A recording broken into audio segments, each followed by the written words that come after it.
Welcome to the Just Ingredients podcast. I'm Cara Lynn, and here we talk all things nourishing to the mind, body, and soul. This is a place where you can find just good ingredients to life.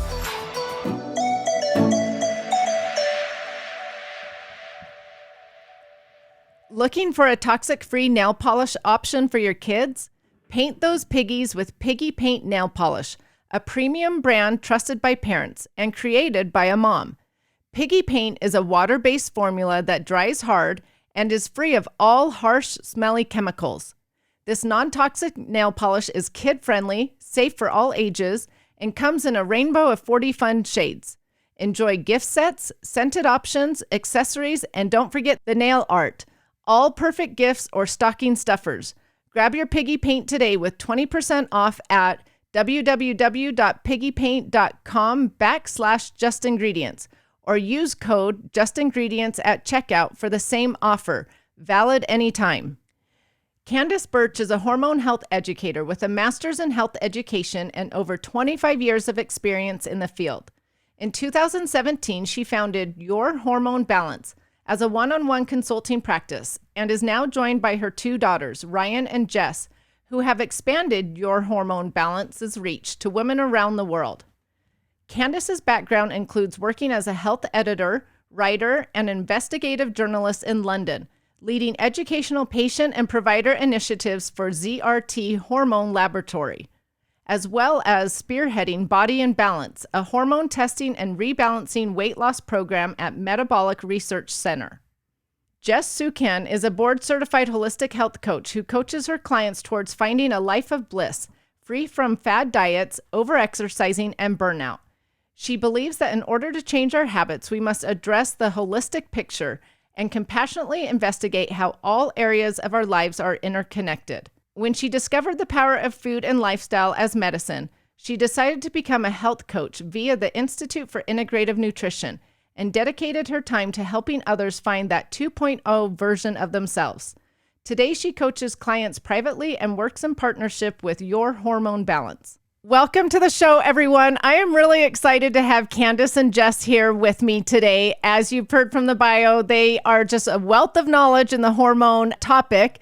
And I get so many of you who DM me all the time about hormones, PMS, menopause. So I'm really excited to talk to the experts about these topics. So welcome to the show, both of you. Thanks so much for having us. Yes. Well, thank you so much. Before we begin, will you tell my listeners just a little bit about your backgrounds? Okay, Candace here. I am a hormone health educator because I have a master's degree in health education and used for many years was writing in a journalist writing on topics of health and health maintenance, disease prevention. And then lo and behold, I get into my mid 40s. I have little kids because I had kids late. And I'm having hot flashes and mood swings every 20 minutes, which is not an exaggeration. And I realized I need to get a handle on the hormone piece. I knew it was hormonal. And that kind of catapulted me into studying, learning more, getting in touch with I live in Oregon, and one of the first and largest now hormone testing labs was there, run by a biochemist, cancer researcher. I just called him up and said, hey, I'm a woman in menopause. Or perimenopause, I'm having all these symptoms and I've got little kids, I need relief. Can I work with you? Can I study with you? And I became the director of education for ZRT laboratories for a good 12 years. So have seen thousands of test results. And at some point decided that being an executive in a company, even if we were helping people, was not getting to talking to women, the women that need to be listened to and tell their tale and get some help. So we started Your Hormone Balance so that we could really sort of individualize, talk to women. If they want to talk to us, we're here, and just offer comfort, education, support, advocacy for women to insist on natural approaches to hormone balancing, to insist on testing before anyone tries to prescribe. So that's what we're all about. And that's what I'm all about now, even though I'm supposed to be retired, but I'm not. Well, I love it. Yeah. And I'm Jess, her daughter. And it's wonderful because we're a family business. So my sister's the co-founder. She's not here today, but we've done podcasts. We did one podcast, the three of us. And we got into this business. I got into this business because I had yo-yo dieted for over a decade and was always listening to other people's advice for what I should do for my own body versus listening to the messages that my body was sending me and trying to make changes based on, being actually in tune with my body.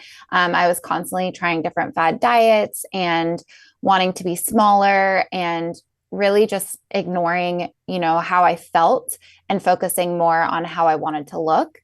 And as a result, I developed a lot of hormonal imbalances. I didn't have a true period for about 4 years. It took me a while to get my period back, even coming off of hormonal birth control because of how deficient I was in nutrients and how long I had been under eating. I also dealt with debilitating migraines, which is still something that's somewhat present in my life, but for different reasons. Back then, it was very hormonally driven. And, I got to this breaking point and I decided to heal myself naturally based on kind of channeling what my mom had taught us growing up and going back to her and seeking her advice and support, testing my hormones, which we offer through our family business in Saliva, getting to the root of those imbalances and then taking natural steps to rebalance. And in doing that, I was able to get back a natural period. I was able to improve my relationship with food, to start adding in fear foods like carbohydrates, which is something that we can talk about later. A lot of women are restricting them, and they're actually really important for ovulation and hormone balance. So I went back to the Institute for Integrative Nutrition, became a health coach. Simultaneously, my mom was starting this business, and my sister also came on board to really help grow the business side of it. And so here we are 5 years later. And yeah, we're really passionate about the work that we do. And we love just spreading message. And we're all about education and empowerment, as my mom mentioned. Like I said, I love that. And I have so many questions to ask you guys. So let's just start, because I want to talk about PMS and menopause and birth control and bioidentical hormones. So let's start with PMS. So I get a lot of followers who are dealing with terrible PMS. So let's start at the basics. What is PMS exactly? And is this common?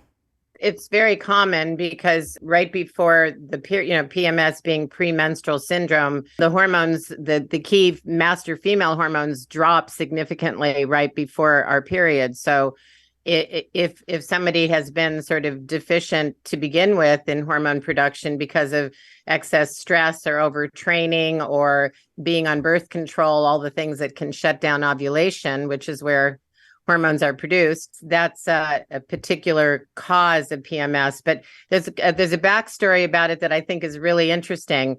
It was actually defined, premenstrual syndrome, in somewhere around in the 1950s by a British MD, Katerina Dalton, who had struggled with migraines all her life. And she noticed that the first time she was pregnant, she never had a migraine.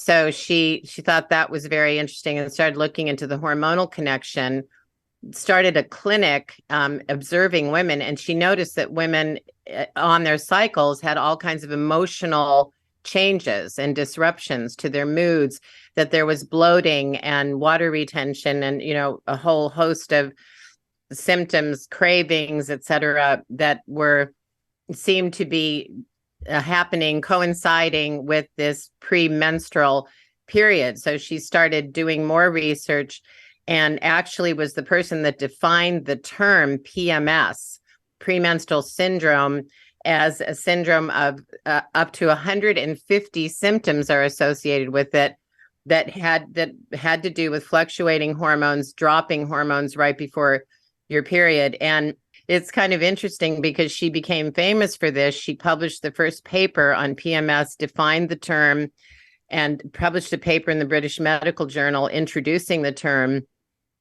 and was also making quite a big point about the key hormone that's involved in PMS is the drop in progesterone in particular, because progesterone is the great balancer hormone, especially of estrogen. So she had defined that, was using progesterone with her patients. And she also she started being approached by women who were in jail for committing criminal offenses during their cycle. So she actually defended, it became called the Dalton defense. She defended women in court who had committed crimes of violence during their cycle. And she successfully defended a woman who had it seemed every 28 days would go out and set fires to houses around the Wood Green area of London. And they proved that it was linked to these emotional ups and downs and hormonal fluctuations. Can you imagine? She also defended someone who had killed her mother. Don't get any ideas, Jess. But who had killed her. I don't think so. But successfully defended them, showing how draconian, it's the same sort of syndrome as postpartum depression. When you give birth, all those hormones that women are swimming in a sea of hormones when they're pregnant, you give birth, all of those hormones go out with the placenta and you're running on empty again. And if you already were sort of low, you can get draconian, dramatic, horrible sorts of symptoms and depression. So it kind of goes along with the drop in hormones. And that's, a kind of hopefully a good explanation of what PMS is. But I can't say it is common, but I don't think it needs to be an inevitability. If women are balanced properly and have the right lifestyle habits that support hormone balance, and we're naturally resilient beings, and if we do things right to take good nourishment of ourselves, nourish and strengthen ourselves all the time, are always mindful, we don't necessarily have to have that sort of pass me the shotgun PMS. Yeah. And I also wanted to note that these symptoms are really normalized in society because so many women do experience them. And I think that we often bond with our friends or other peers about how bad our cramps are, or I'm PMSing. Yeah. Oh, I'm PMSing, or, oh my gosh, like I need chocolate right now, or I can't go out and be social, or, your boobs hurt so bad you can't even hug someone, or I had a client once who said that she literally had to avoid her boyfriend for 1 week out of every month because she was so terrible to him, and he would want to break up with her every month. But she was like, I know it's not me, and it's so frustrating. And so I think just for women out there who are experiencing that kind of PMS that's debilitating, and it doesn't need to necessarily be debilitating in the sense that you can't go out and live your life, but that you've been functioning with these symptoms that do disrupt how you feel and really put a damper on that time of the month. I know so many women who dread it, and essentially, ideally your period should come and go, and that week comes and maybe you have a little bit more fullness in your breasts. You're a little bit hungrier, which is natural because that second half of the cycle, your metabolism increases and you actually need more fuel. So honoring those cravings. If you're craving a bit more chocolate, that could be because you have a magnesium deficiency and your body is crying out for that support. So just really tuning in and providing your body what it needs, calming down the nervous system. We can get into more tips, but a little bit fuller breasts, being a bit more tired, a bit wanting to go a bit more inward. Some of that, sure. Having heightened cravings, those are all normal, but the other symptoms that are more severe and intense are not normal whatsoever. And that's a sign that your hormones need some support. And women will describe Jekyll and Hyde symptoms, not at all natural. But what's great about hormone testing, since we are big advocates of that, is that we can sort of pinpoint what your hormones are doing and correlate it with those symptoms of PMS. So women can finally feel, oh my God, there's a reason that I'm feeling this way. I mean, most women know it's tied to their cycles, but they don't really understand the hormonal connection specifically. Right. Well, and estrogen dominance is really increasing in America. And so that estrogen is really high, and during PMS, when that progesterone really drops, then we've got these issues, especially if we're already dealing with estrogen dominance. So exactly. Let's give some tips of things that maybe could help their hormonal imbalances. So does nutrition and food play a role in balancing the hormones? 1,000%. Yes, 1,000,000%. I always say that blood sugar balance is one of the number one keys to hormone balance.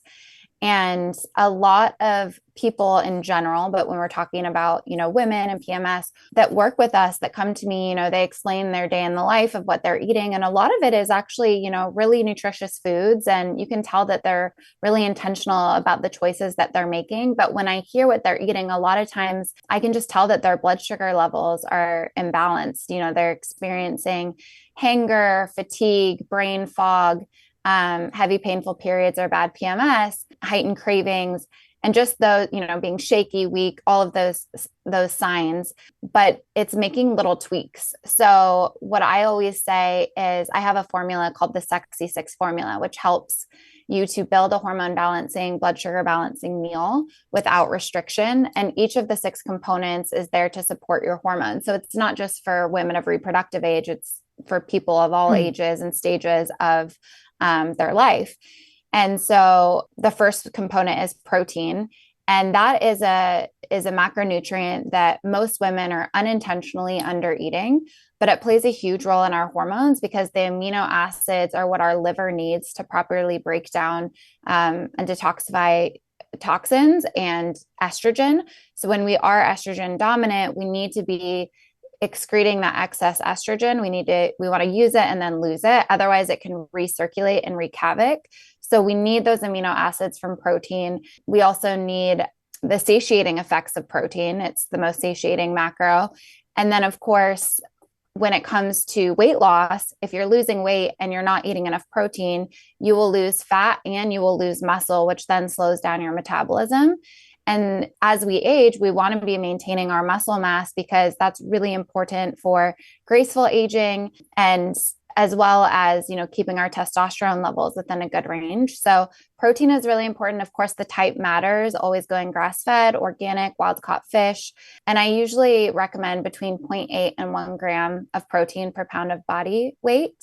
So, when you add that up and you take stock of your day, and I go through these breakfasts that I'm seeing, a lot of times I'll see 1 egg at breakfast, and 1 egg is only 6 grams of protein. So that's going to be really hard to meet your protein goals if that's, what you're eating.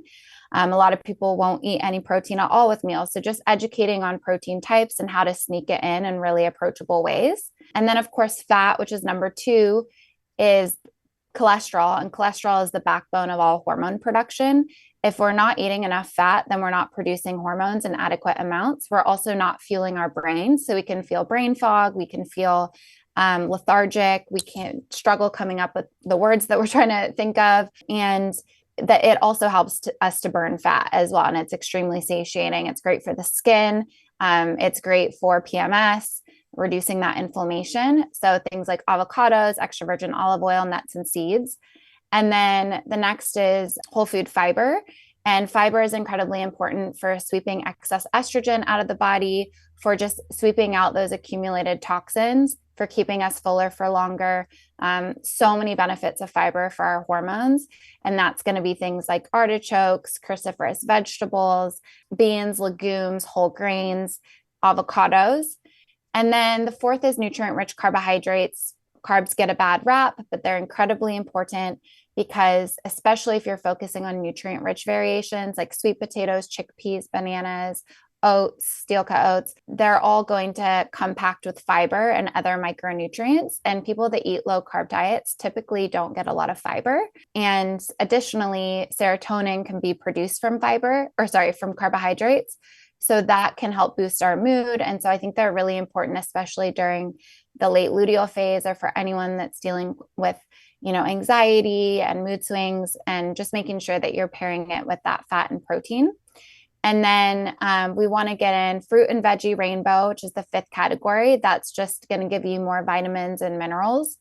And then lastly are the bliss boosts, and that's things like fresh herbs and seasonings to increase the nutrient profile and the flavor.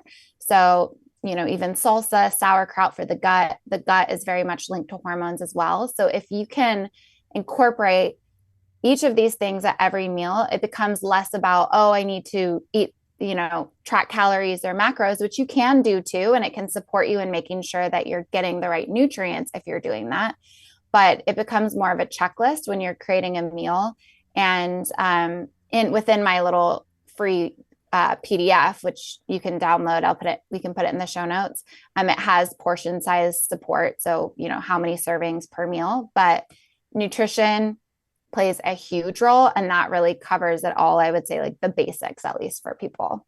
I just wanted to chime in on one thing when she's mentioning the all important fiber, the mainstay of hormonal balance being blood sugar stability. Fiber really helps to slow the glycemic load, the impact of sugar upon the system. So it slows that down so that it doesn't create cortisol spikes and thus, insulin spikes as well. So many roles for nutrition in maintaining balance.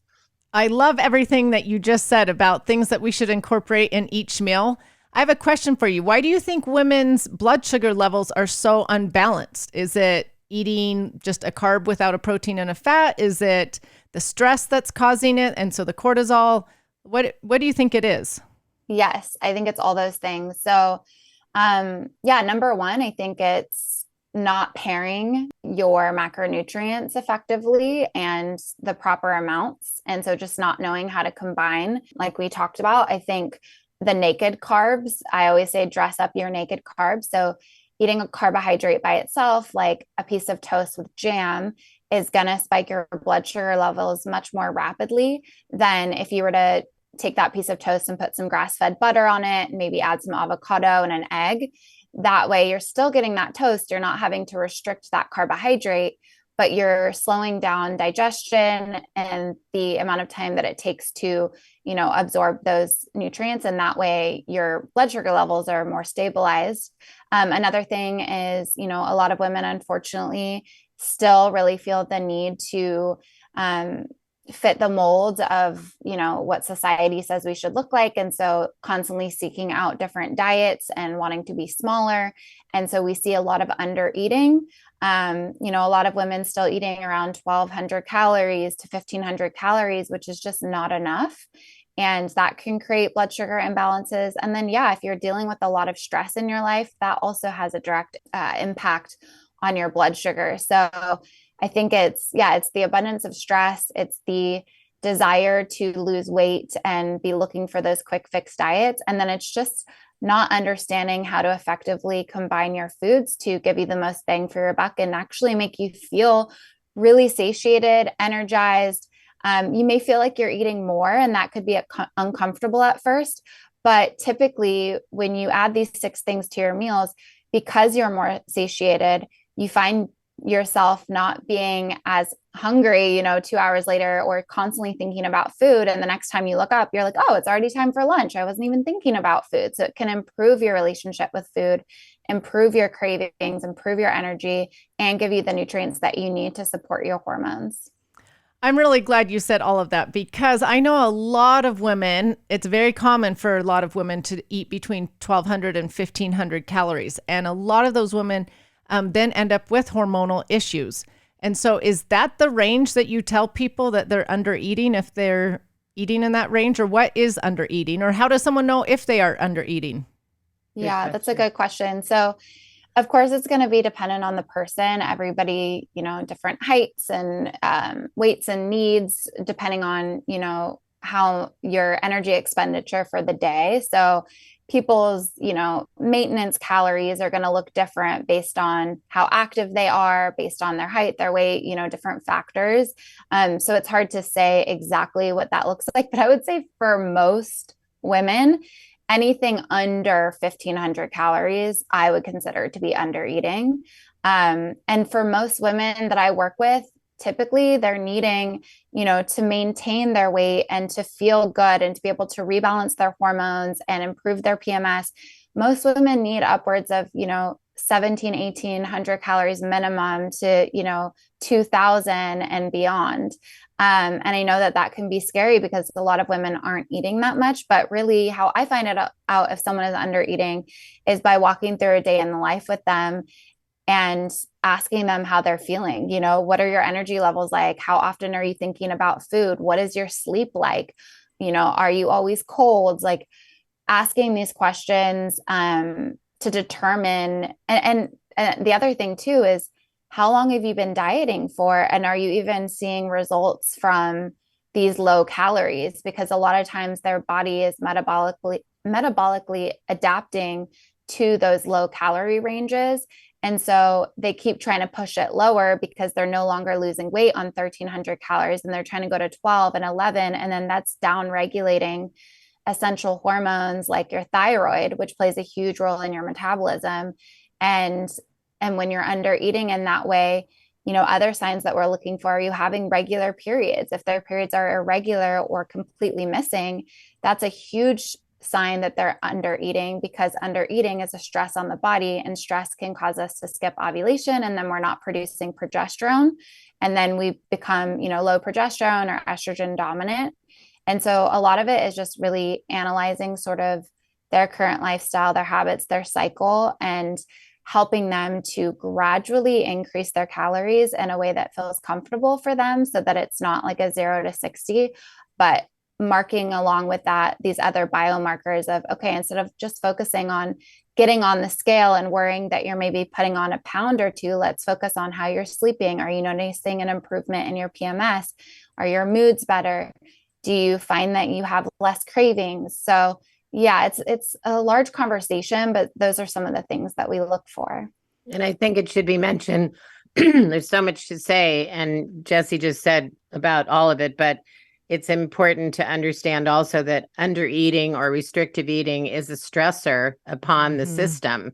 It's perceived in the body, and its wisdom is looking for calories, for nutrients, for those building blocks, the protein and good fat building blocks of hormones. And so the body will see that as a stress response, and that will often skew cortisol levels. We often see women who have high cortisol levels at night.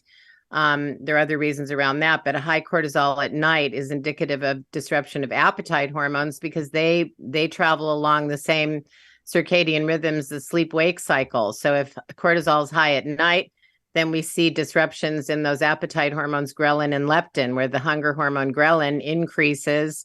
So you're feeling hungry all the time, possibly overeating.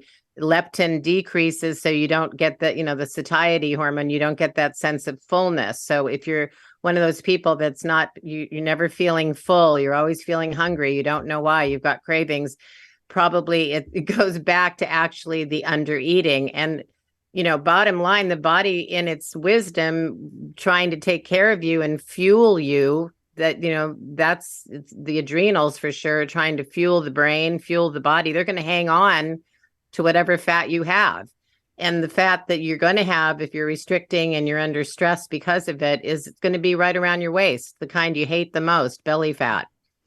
And that's where the body will hang on to it. The abdominal depot is an easy place to store fat for the rainy day, for, to keep you surviving. Right. It's all about survival. I'm so glad you said all of that, because I was going to ask that. So thank you for explaining that. So now, since we've talked about nutrition, let's also talk about exercise with balancing our hormones, because exercise can help, but it also can not help, correct? Yes. Yeah. Exercise is a large conversation as well. We actually have a blog post on yourhormonebalance.com, optimal exercises for hormone balance. So if you want to put that in the show notes or send people there, it's a really good article that breaks it all down. But essentially, yeah, I mean, exercise can be a good stress on the body, but there's a point at which it can be in excess. And again, with all of these, fad diets that are out there, there's also fad exercise plans and a lot of emphasis on high intensity interval training, or HIIT, which can be really effective for fat loss, but it can also be a really negative tool in excess for healthy ovulation cycles and weight maintenance. And so really the formula that we love to recommend is adding in strength training, because strength training is a great way to not only put on muscle, but to naturally raise your testosterone levels. A lot of women are low in testosterone, which can impact your libido, your confidence. I mean, so many things. And so helping to naturally boost that testosterone, build muscle, which, as we know, we need as we age to prevent things like osteoporosis and rapid aging. And also so that when we are losing weight, we're able to maintain our muscle, which is what we want. We don't want to be losing fat and muscle, like I said earlier, because that impacts your metabolism. Strength training is also great because it's a way to boost confidence, to be able to progress each week. That's when you're going to see the best results, is when you're challenging yourself to progress either with a little bit heavier weights each week or more reps. So it's really empowering as a woman, I think, to learn that skill. But you can adjust it throughout the different phases of your reproductive health to support you. And that's something you can do all month long, complemented by restorative movement, which is extremely important for bringing your body out of fight or flight mode and into rest and digest, for bringing down high cortisol levels and supporting your mental health. Your body wants to feel safe. And when there's these stressors, like my mom was saying earlier, with under eating, over exercising is another stressor on the body that then usually they go together. Yeah. That then the body sees as, what's going on here? This is a very stressful scenario. This is not a great scenario for us to reproduce or have a child or ovulate, or to ovulate, to have healthy ovulation, to have adequate digestion. And so restorative movement, like regular walking, I always recommend about 8,000 to 10,000 steps per day. But you can get in creatively, walk to the post office instead of drive, walk to the grocery store, just find ways of walking to these places, meet a friend for a tea or coffee instead of, sitting down, go for a walk together and catch up. And then, yoga, Pilates, slow mat Pilates, easy hikes, things like that. And then if you want to incorporate HIIT training, I'm not saying it's bad, but we typically don't recommend more than 2 to 3 times a week, about 20 to 30 minutes max, because it can be that stress on the body, and it can, spike your cortisol levels too much. And we see a lot of adrenal imbalances and adrenal dysfunction with people that are doing a lot of high intensity exercise, even just a lot of running. We see marathon runners that don't have periods. So anything kind of extreme like that. For women of reproductive age, the premenstrual week, the quote unquote PMS week, is the best time to just focus on restorative movement. Doing too much high intensity during that time can increase inflammation and make PMS symptoms worse. And it can also cause us to hold on to more body fat. So HIIT training is best during the ovulatory and follicular phases, because estrogen and testosterone are peaking. They're on the rise and then they peak, and that lends to better energy levels. And your metabolism is a little bit slower during that time too. So it can help to offset that a bit, but you just want to be checking in with your body. And if you're feeling depleted versus recharged after your workouts, even if you're putting the HIIT training in the ovulatory phase, that's a sign that your hormones need some work before maybe you're doing that on a regular basis. And so I have a smart daughter. Yes, you do. No, but I was going to say a lot of what she was just talking about too is the concept of cycle syncing your exercise with your cycles, because women have been exercising like men do, using the same sort of exercise routines. And we have a cycle. Yeah. We have different points in time where we should not be necessarily doing, in particular, the high intensity. But things like strength training, also just wanted to tag on that strength training is excellent for boosting, as Jessie mentioned, lean muscle. And in boosting lean muscle, we're naturally boosting levels of testosterone, the anabolic hormone that builds muscle. So it's kind of a lovely feedback loop. Exercise the lean muscle, increase it, and you're going to boost testosterone naturally rather than supplementing with testosterone can be a pretty big deal. So not necessarily what we want to do to raise our levels naturally. And do you suggest that people strength train throughout the entire month, or also not do that the week of PMS? I think you can do strength training throughout the whole month. I will say that during the late follicular phase, so the phase before ovulation and then the ovulatory phase, because estrogen is on the rise, there's been studies that have shown that because estrogen creates more elasticity, it can actually lead to more injury. So they've seen that athletes are getting more injured during the late follicular and ovulatory phases. And so it doesn't mean don't strength train. It just means make sure that you are warming up, that you're doing more mobility exercises, that you're doing yoga. That's been hugely helpful for me. I was getting injured quite a bit when I was strength training, and I was realizing I just wasn't giving that time to warming up and yoga. And since doing that, it's made such a big difference. But I think it's just with anything, it's kind of adjusting it to your needs. So during that late luteal phase, if you're just feeling super weak and it's not working for you, you can totally take that week off. You can back off of it, or just go a little bit lighter with the weights. Maybe instead of an hour-long workout, you're doing 30 minutes. Maybe you're using resistance bands instead of dumbbells, and just, adapting and adjusting to what your body needs. And then I would say the first couple of days of your period when you're bleeding, just take walks, rest, restorative movement, stretching, yoga. But the period week can actually be really good for strength training. So just kind of ease into it and listen to your body is what I would say. It's that time after the luteal phase when you've ovulated, progesterone rises, and then its job as a pregnancy hormone also is to prepare the womb for a fertilized egg. During the luteal phase, if that doesn't happen, then progesterone drops significantly, plummets to trigger the shedding of the uterine lining, the endometrium, which is our period. So it's between that. So progesterone's dropped, and between that late luteal phase and the premenstrual is when you're talking about the PMS hitting. So that's when we wouldn't want to be creating worse PMS by, doing the high intensity exercise and straining and stressing ourselves. And also it's a low estrogen time. So as Jessie said, if estrogen is tied in with more elasticity and strength in the muscles, you don't want to be, working out high intensity burst training during that period. So that would include the PMS period. Yeah. And your resting cortisol levels are naturally higher during the luteal phase. So you're less resilient to stress.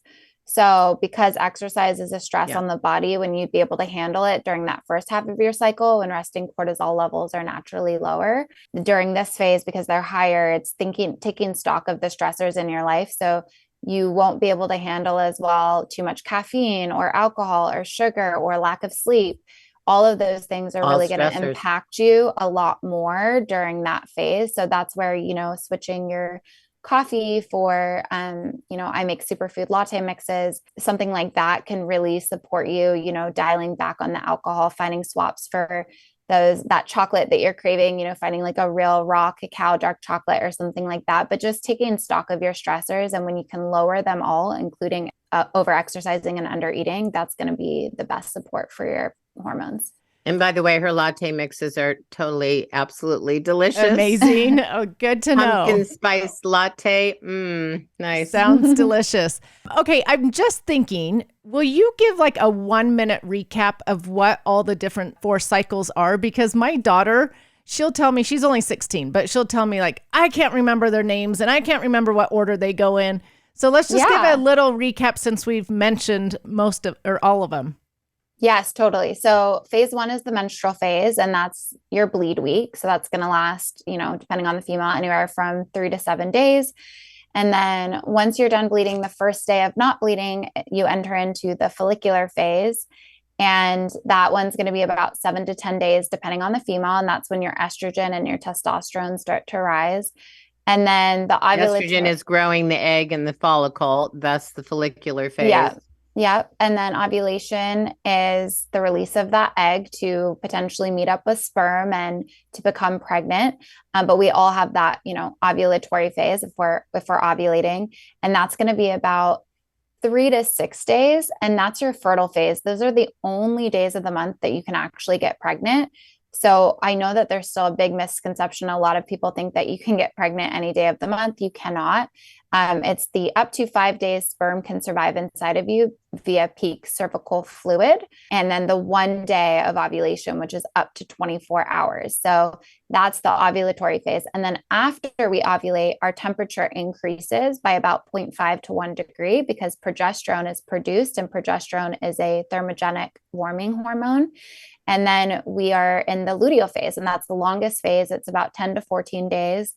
If you have a short luteal phase, that's a sign that you're dealing with low progesterone and that, you might want to get your hormone levels checked. You might, be experiencing bad PMS or other symptoms. And so that ovulatory phase, I like to divide it into two, the luteal phase, the early luteal phase, which is that about first week after your period, and then the late luteal phase, which is the premenstrual week. And that's when at the end of the luteal phase, all of your hormone levels start to decline and then are at their very lowest level to then shed the uterine lining and begin the cycle all over again. Thank you so much. I just know you had used a lot of the phases and I didn't want to confuse anyone. So now they can go back and listen to the other part if they need to. And now they know. I want to move on to another topic because we could talk about that for a long time. But let's move on to menopause because I get a lot of followers who DM about this as well.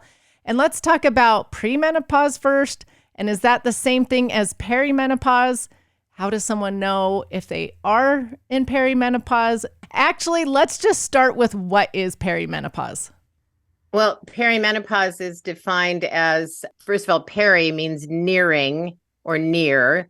So where it's the approach to menopause, the approaching years before menopause, which is officially defined as 12 consecutive months without a period. So after that, you're officially in menopause. Up until then, you are in perimenopause, which usually begins around the late 30s into the mid 40s, depending on stress levels.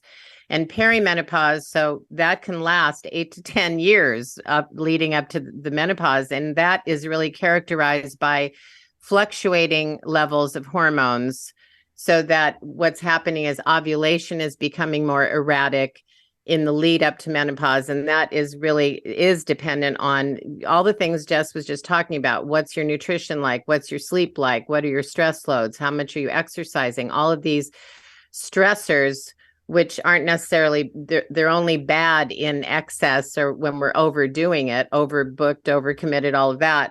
And stress becomes center stage in life. Perimenopause can be a real roller coaster of up and down symptoms that go along with the ups and downs of fluctuating hormones. So you can be, and that really is people who are managing their stress, not drinking too much coffee, exercising where it's a balanced program of high and low intensity, yoga, all that. And eating enough, so important, the good proteins, the good fats. They're not going to experience as dramatic symptoms as some women who will describe the perimenopause as Jekyll and Hyde. When I was describing scaring my children as an older mom, a menopausal mom, I was really in perimenopause and I was having those symptoms that were pretty severe, I'd say every hour of the day. And what was I doing? I was pulling all-nighters to meet my deadlines. I was drinking coffee to stay up during the day. I probably wasn't eating enough protein or good fats. Who knew? I mean, you have to really cultivate awareness. But perimenopause can be as I was saying, a real seesaw time. And there's a certain inevitability to it because we're not going to ovulate forever. Ovulation starts to become more erratic. And when ovulation is more erratic, we can't depend on optimal hormone production, can we? We can't depend on adequate levels of estrogen to produce that lovely egg in the follicle. We can't depend on progesterone being produced upon ovulation to comfort and calm and balance the growth activity of estrogen. And that's really huge. That's when we see women in perimenopause, because things are starting to become a little wonky and out of whack.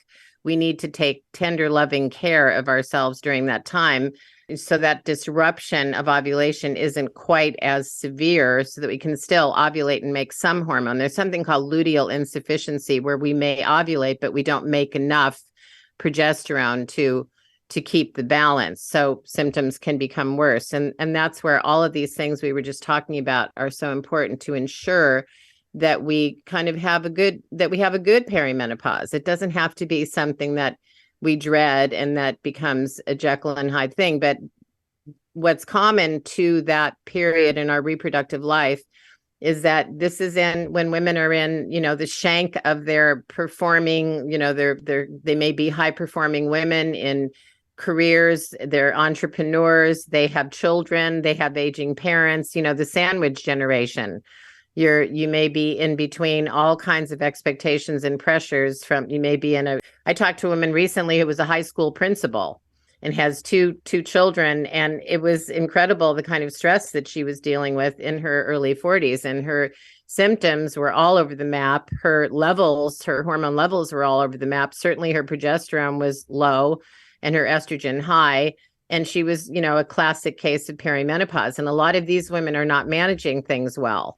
They're not, they're maybe doing a lot of things right, but perhaps they think that high intensity exercise 5 days a week is what they need to be doing after they go drop off the kids, and they've got, coffees in hand. And, it's just this whole sort of period of kind of wobbly hormones, which is to be expected. But the extent to which we have symptoms during that period is usually a good metronome of the extent to which our hormones are out of balance. And they will be, as I said, there will be fluctuations, but they don't need to be so severe that it's like when you were on the seesaw when you were a kid and you're up at the top and then you're slammed to the bottom. We don't want to have that. And then just to touch on premenopause is not quite the same as peri. Premenopause is just when you're in your 20s, and women who are ovulating, having normal cycles, and in that early phase when ovulation should be happening,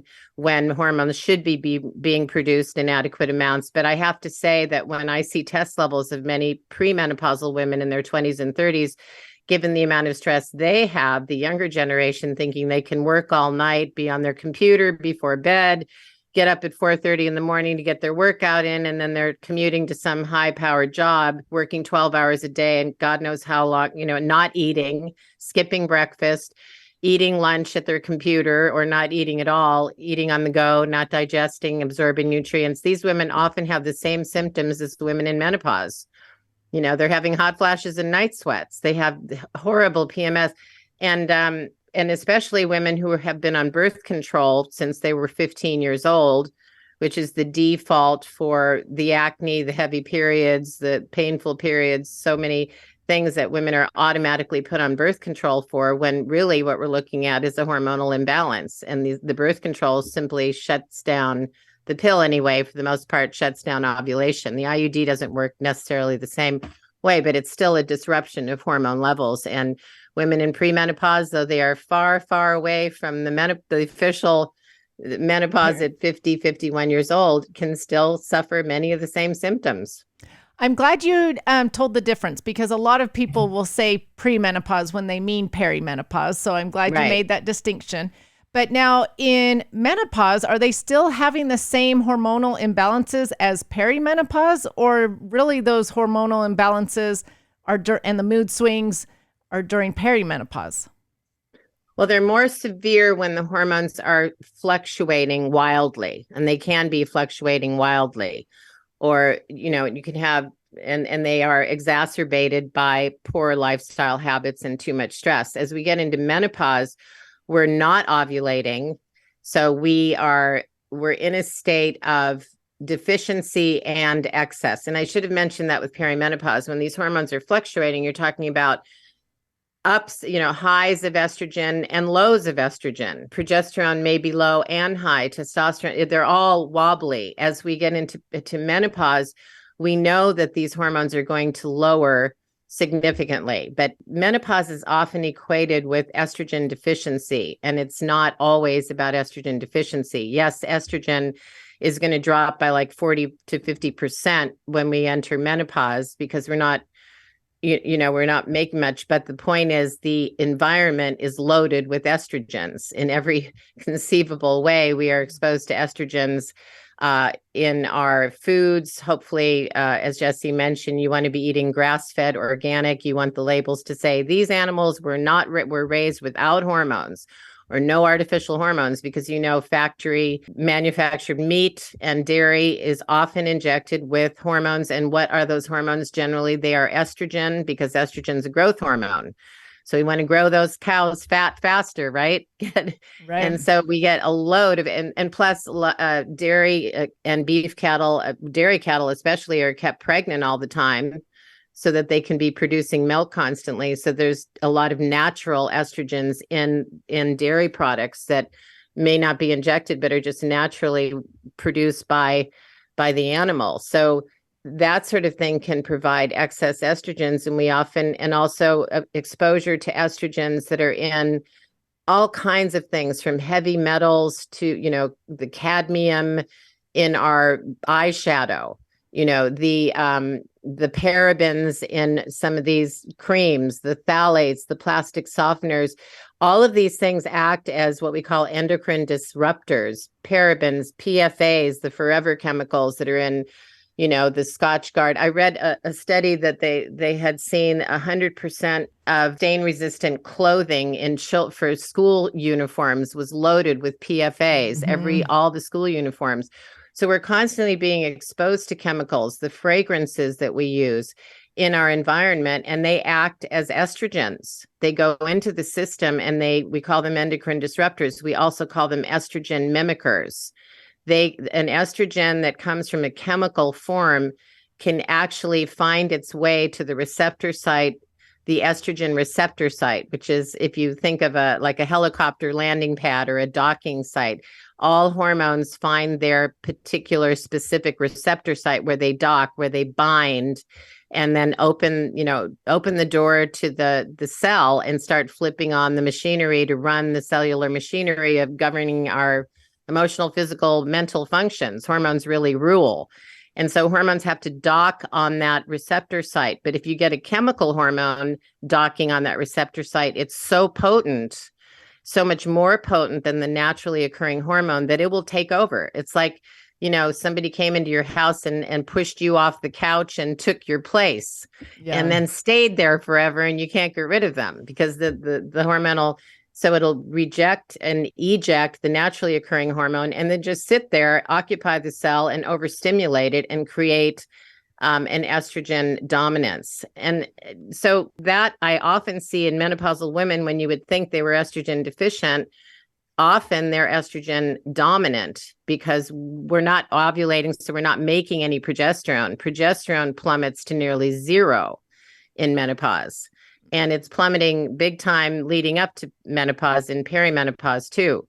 So that's one of the first responses to hormone imbalance, to maybe replenish with a bit of natural progesterone to counter the estrogen dominance. Also, I should mention that women often, in menopause, we're older, our metabolism is lower. If we're not doing strength training, we may be restricting calories, all of that. And so we tend to it's easier to gain weight and harder to lose it. We're in habits like Jessie mentioned, toast with jam.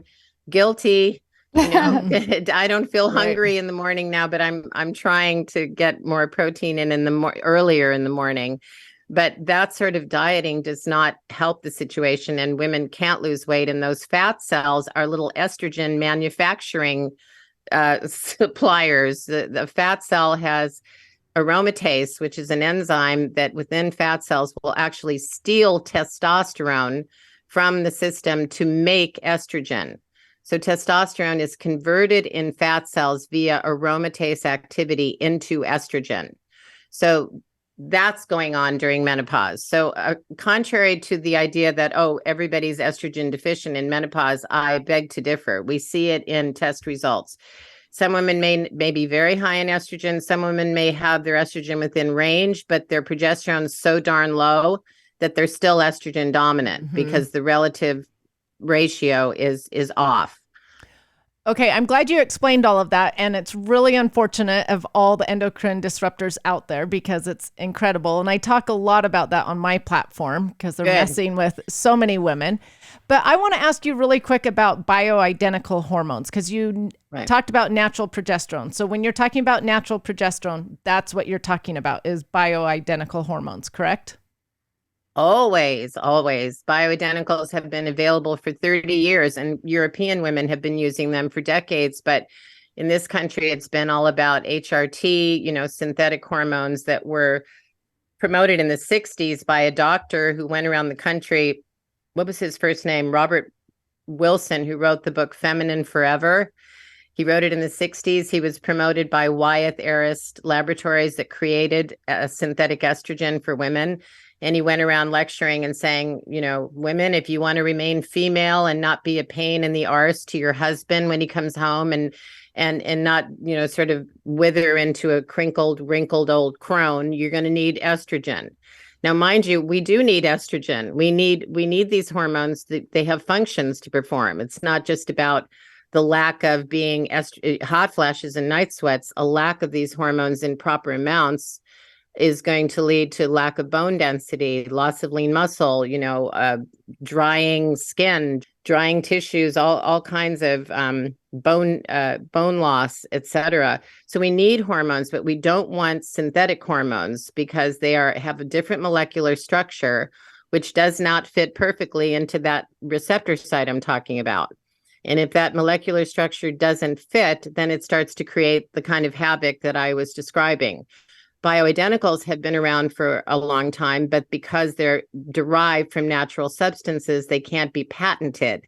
So there isn't as much profit in a bioidentical hormone. I think the pharmaceutical companies make money off the delivery system if it's a patch, but a bioidentical is what you want to insist on when your listeners, if you talk to a doctor, if you see a doctor, if you're working with it, do not let anybody prescribe for you anything that is synthetic, and certainly not without testing first. And if testing reveals an imbalance of hormones, which it will when you're in menopause or perimenopause, you want to insist on bioidenticals. So the caveats around that is derived from plants, usually wild yam, soy, made in a laboratory, yes, but synthesized to be exact in the molecular structure and function as the hormones our own bodies make. So in England, they call these human identical hormones or biologically identical hormones because they mimic our own body's chemistry. So we're mimicking Mother Nature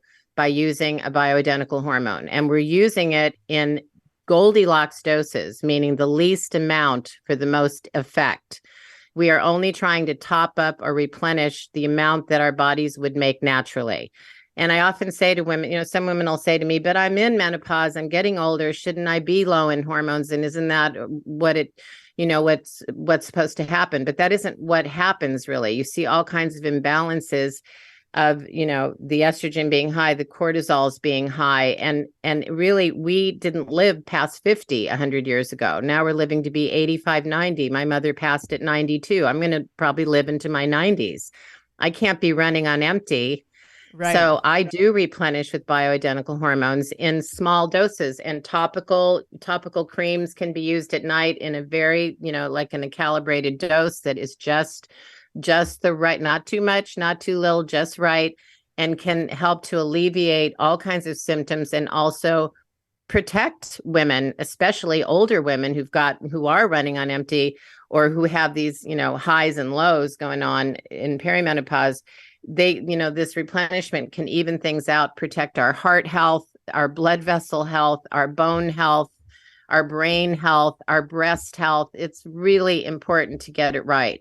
So individualizing bioidentical hormones by testing, having a test result in front of you, correlating your levels with your symptoms, and then being able to use a physiologic dose that matches what the body makes naturally is the whole key. And that's what bioidentical hormones are all about.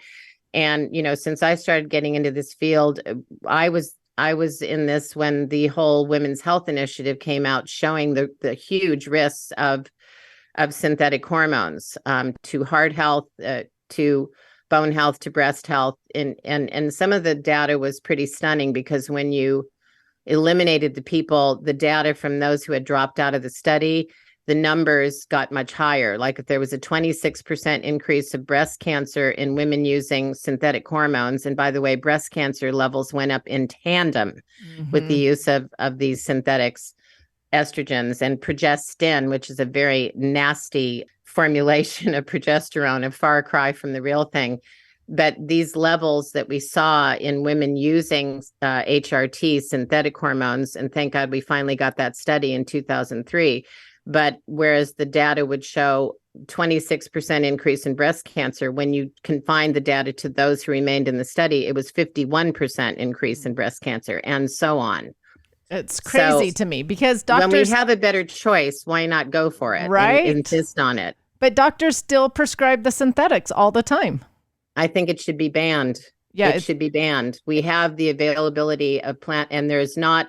So far, I mean, obviously, Big Pharma funds a lot of studies, so it's hard to get good studies on bioidentical hormones. But we do have good studies out of Europe. We have the Women's Health Initiative, that we have the PEPI trial. We have research actually that we could send, that you could put on your. We have a great study by Dr. Kenneth Stevenson, who's one of the leading lights in bioidentical hormone therapy, called the CHOICE study, where she did look at the effects of natural bioidentical hormones as opposed to synthetics, and saw benefit in every category: moods, memory, libido, bone density, so many things. It's a really important landmark study. So we've got those. Yeah, they're incredible. Let me ask you this, because you said, make sure you test. And I get asked quite often by followers, like, what hormonal test should I do? So what do you suggest? Well, the test we do is a kind of very all-encompassing, comprehensive start. It's a good start. It's saliva, salivary testing. We're in the salivary camp. That's my background, but it was really, there are other tests. There's urine testing. There's blood testing. Each test has its unique capabilities, and all of them are testing different things. Different components of hormone levels at the tissue level and hormone metabolism, et cetera. But with saliva, the main thing is that we're testing these key hormones, and our basic test is estrogen, progesterone, the ratio between them, which we call the PGE2 ratio, which is a pretty good determinant of whether you're estrogen dominant. We test testosterone, its precursor DHEA, and we test the stress hormone, the adrenal stress hormones, cortisol, throughout the course of the day. So this is same day testing, morning, noon, evening, bedtime. And then we can get these levels, see these levels, correlate. And then we also have people record their symptoms. And then the test report correlates the symptoms with the levels, and we can really pinpoint areas. It's like pulling back the curtain and shedding light into what's going on with that hormonal milieu. And those are the basics for testing. You got to know those basics, because these hormones interact. It's a real delicate balance. So testing one or two hormones isn't going to give you the big picture. So we want to show you the big picture. It's a non-invasive, stress-free, needle-free, which is really important, because needles in a blood test will skew results, especially for adrenal cortisol levels. So non-invasive, convenient, collected in the privacy of your own home. We send the kit to you because we want you to collect within the first hour of waking so that we can capture what we call the cortisol awakening response. And then we want you to test around noon, evening, bedtime, so that we can capture hormones, the trajectory and the rhythms throughout the course of the same day. So that's also an advantage, because how are you going to do a blood test 4 times in one day? Right. How are you going to saliva is the gold standard for measuring for measuring cortisol levels, and we can actually track that rhythm. Right. And we have graphs that show the rhythm. Is it high in the morning when it should be? Is it high at night when it shouldn't be? We can look at all that. Yeah. So I've actually done saliva tests many times to test my cortisol levels. So I love them. I think they're great. And for those that are listening, I get told all the time, my OBGYN told me that you can't test hormones. That's not a thing. And the reason is like you said, because the OBGYN is not going to draw your blood 4 times a day. And so you've got to find something else like this that works. So thank you. And yes, they fluctuate, but they fluctuate within a healthy range. Right. There's a range that there are ranges that are set for non-supplementing women, for supplementing women. They can be fluctuating, but they should be fluctuating within that range. So that's the normal state of hormones.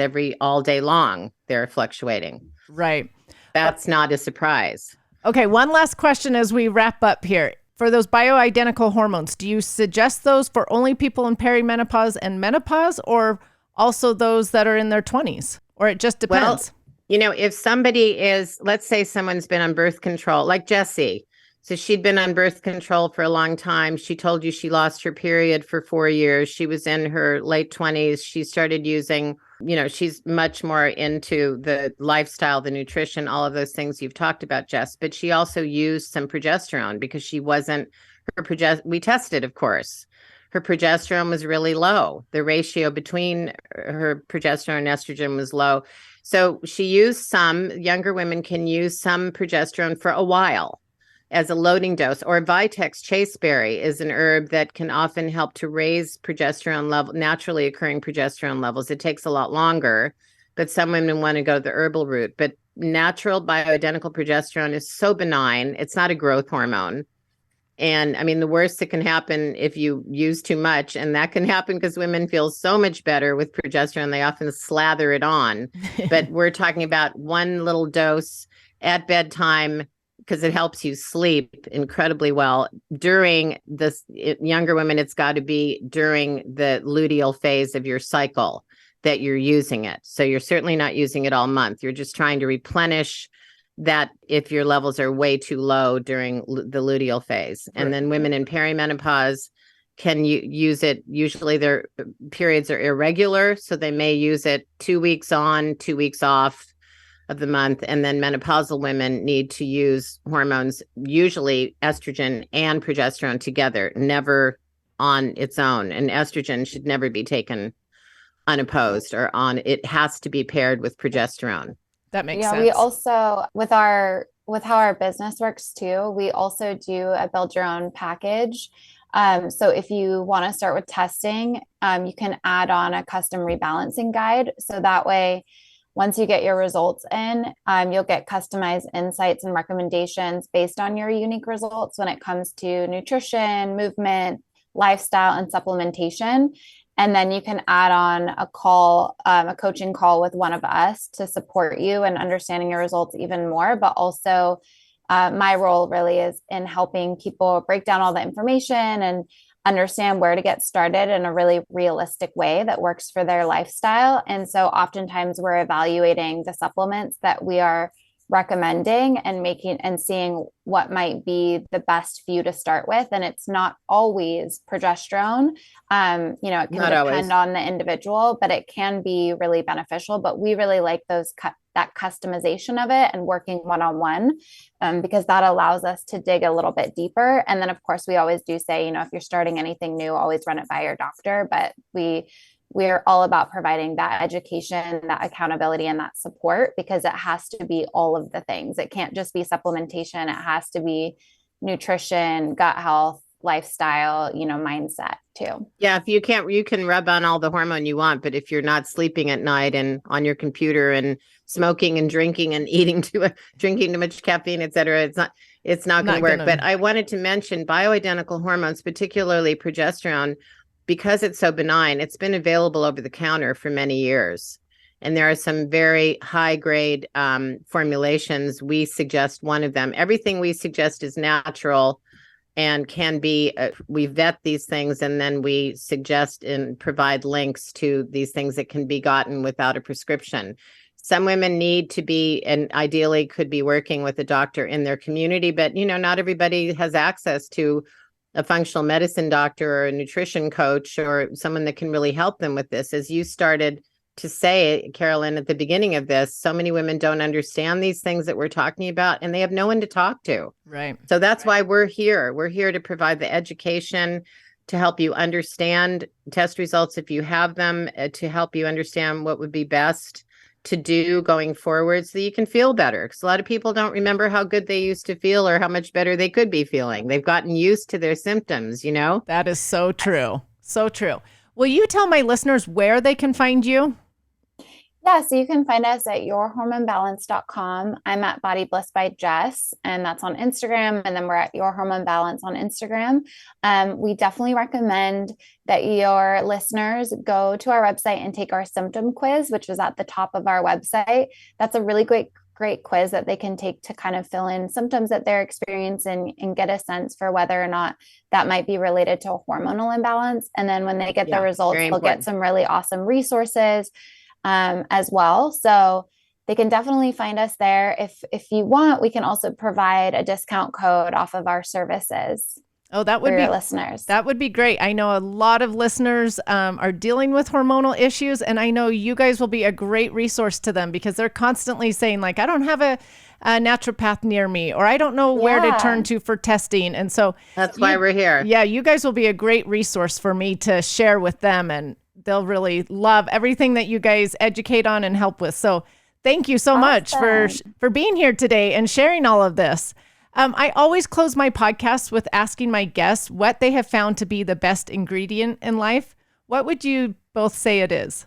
I would say abundance over restriction is really my ingredient that was missing for a long time, but now I have it and I coach others to find it as well. And it just makes for a much more beautiful, enjoyable, balanced life. No one has ever said that one before. So I love that. Because it can apply to many aspects of life. Well, I'm going to come up with something that probably a million people have said, but I think it's really important. A well-developed sense of humor, not taking yourself too seriously so that, you're not in that gym killing yourself all the time, that, lighten up a bit, have some light, get out in the sun and air and lighten up and laugh out loud, find opportunities to laugh and make light of some of these things, because we can have our hormonal woes or whatever it is, but humor always helps to lighten that and reduce cortisol levels, right? It's true. It's good for our health as well. And especially when times are hard, it's so important to be able to find something that brings you laughter. So I love both of those. Thank you again, both of you, for being here. I know my listeners have learned so much, and we didn't even get to all the questions, so I may have to have you on for a part two. I know. I love that. Yes, let's do a part two. And again, thank you, because I know, like I said earlier, you guys are going to be a great resource for my listeners. So thank you for being here. Thanks for having us.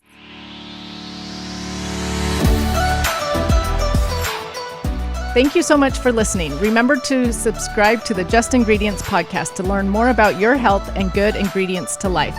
Plus, get daily tips at just.ingredients on Instagram.